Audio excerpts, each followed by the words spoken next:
हमारे जो साथ का देश है नेपाल, वहाँ कोई भी भूकंप की घटना होती है उसका प्रभाव सीधे तौर से बिहार पर ज़रूर पड़ता है। और एक बड़ी स्थापित बात है कि लोग भूकंप से नहीं मरते, भूकंप में गिरने वाले भवनों के नीचे दब के मरते हैं।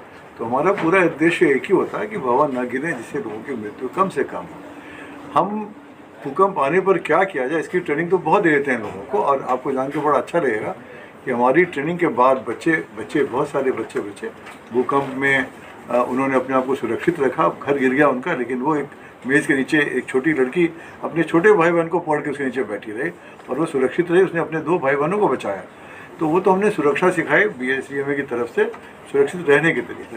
लेकिन भवन सुरक्षित हो तो वो भी दुर्घटना की गुंजाइश बहुत कम थी। उसको बचाने के लिए हम लोगों ने पहले अपने स्तर पर 20,000 राजमिस्त्रियों को ट्रेनिंग दे दिया है।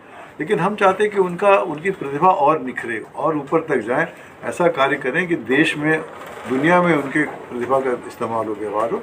तो इसके लिए सबसे बड़ी संस्था जो नेशनल स्किल डेवलपमेंट कॉरपोरेशन कहलाती है NSDC, उनके साथ हमने संपर्क किया और 3 साल के अथक प्रयत्न के 4 साल के अथक प्रयत्न के बाद हम लोग आज खड़े हुए एक साथ खड़े हुए कि 16,000 लोगों को हम और अच्छा बनाएंगे, बेहतर लोगों को और बेहतरी की तरफ ले जाएंगे, जिससे कि वो कोई वैसा काम कर सके जिसके लिए हमने पहले उनको तैयार नहीं किया। लेकिन विशेष रूप से उनकी तैयारी होगी भूकंप प्रतिरोधी भवन बनाने के बारे में। ये सर, पुरानी भवनों को कहीं ना कहीं रेट्रोफिटिंग की आवश्यकता है। जो आम सरकारी भवन है तो सरकार कर दे रही है, लेकिन आम जनमानस का जो कहीं कहीं पुरानी भवन है उसको लेकर के क्या ये जो राजमिस्त्री ट्रेंड होंगे वो काम करेंगे? क्यों नहीं करेंगे? उनको देखिए, उसका पूरा पोर्शन रेट्रोफिटिंग उसको कहते हैं, उसकी ट्रेनिंग होती है। हमने दी है ट्रेनिंग। आपको जान के अच्छा लगेगा कि शायद बिहार अकेला राज्य है जिसने IIT पटना की मदद से एक क्वांटिटेटिव एनालिसिस, माने ये बताया जाता है संख्या में कि ये बिल्डिंग रेट्रोफिटिंग में इसकी कितनी ज़रूरत है अभी तक, लेकिन कितना ख़राब है क्या हम 10 के स्केल में मेजर कर सकते हैं। ये पहली बार ये काम हुआ। और कहाँ सहाय साहब, ये जो खड़े हैं बालकृष्ण सहाय, IIT पटना की मदद से हम लोगों ने एक बड़ा स्केल बनाया है, तो उससे हमारे नापने में दिक्कत नहीं होती। हम बता सकते हैं कि ये भवन कितना बुरा है या कितनी उसकी अवस्था ख़राब है।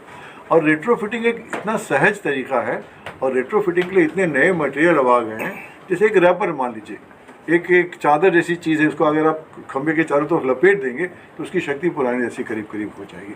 उसमें तोड़ के काट के कुछ करने की ज़रूरत नहीं। और जिसको हम कहते हैं जैकेटिंग, कि आप अगर चाहें तो कॉलम के चारों ओर लगा दें, एक आप कंक्रीट का एक छोटा सा बना दें खोल, उसकी अब ज़रूरत नहीं पड़ती थी। अब पतली चादर कंक्रीट, वो जो स्ट्रॉन्ग चादर आती है उसको मेम्ब्रेन कहते हैं, वो चारों तरफ आप लपेट सकते हैं। जो बीम है, जो कॉलम्स हैं, जो छत है, सबके रिपेयर के इतने आसान तरीके, ग्रेनाइटिंग का तरीका आया कि सीधे छत को आप दोबारा मजबूत बना सकते हैं। तो रेट्रोफिटिंग अभी बहुत आसान है, और हम लोग इसको करीब 20,000 जो इंजीनियर्स हैं, राज्य के जितने अभियंता हैं जो भवन निर्माण में लगे हुए हैं, सबको रेट्रोफिटिंग की ट्रेनिंग दी है हमने। अभी अगला मुहिम हमारा वही होगा कि इन इंजीनियर्स को भेजकर फील्ड में एसेस करवाएं, दिखवाएं कि कौन सा अगर ख़राब है, गड़बड़ है, उसको कम से कम खर्च में उसकी मरम्मत करा दें। मैसन को कहाँ सेलेक्ट करेंगे आप लोग, जो ट्रेनिंग देंगे उनको? अभी तो हमारे ऑलरेडी ट्रेंड मैसन है, जो हमें राज्य सरकार से, मतलब अलग अलग डिस्ट्रिक्ट मजिस्ट्रेट ने भेजे थे इनका नाम। और अभी हम एक प्रेस विज्ञप्ति करके जो लोग इसमें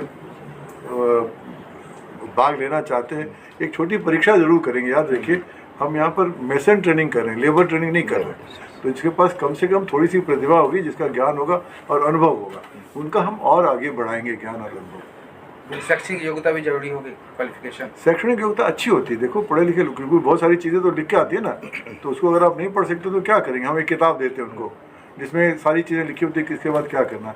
तो अगर पढ़ा लिखा व्यक्ति नहीं हुआ तो क्या करेगा उसके बारे में? इसलिए वो तो आना ही चाहिए। नहीं आएगा तो हम सिखाएंगे उसको, शाम में कक्षा लगा के पढ़ाएंगे, इसमें क्या। ठीक। तो ऐसे ही तमाम खबरों के लिए आप सभी बने रहिए हमारे साथ और देखते रहिए बिहार उज्जवल न्यूज। अब तक हमारे YouTube चैनल को सब्सक्राइब नहीं किया है तो जल्दी से सब्सक्राइब कर लीजिए। फेसबुक पेज को भी फॉलो कीजिए। वीडियो पसंद आए तो खूब लाइक कीजिए, शेयर कीजिए, कमेंट कीजिए। वीडियो देखने के लिए आप सभी का धन्यवाद।